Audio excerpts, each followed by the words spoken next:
We also had the borrowing calendar announced for central government bonds, for the first half of FY25. And as we can see from the left-hand side of the slide, it was a welcome change. So typically, government has been borrowing about 58 to 60% of total borrowing in the H1. But this time, they decided to borrow about 53%, which is about 7.5 lakh crores gross borrowing of a total borrowing announced of 14.1 for the whole fiscal year.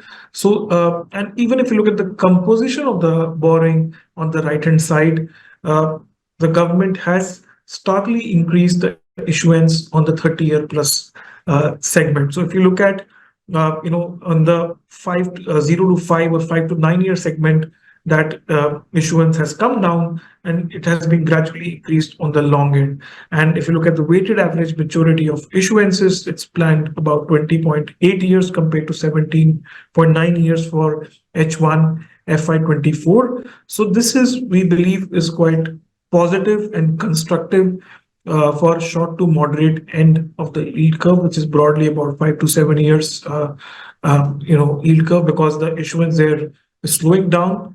Liquidity is quite positive.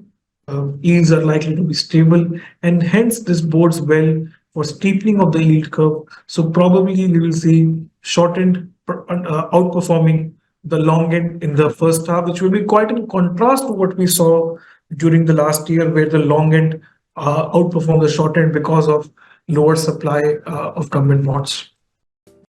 Mutual fund investments are subject to market risks. Read all scheme-related documents carefully.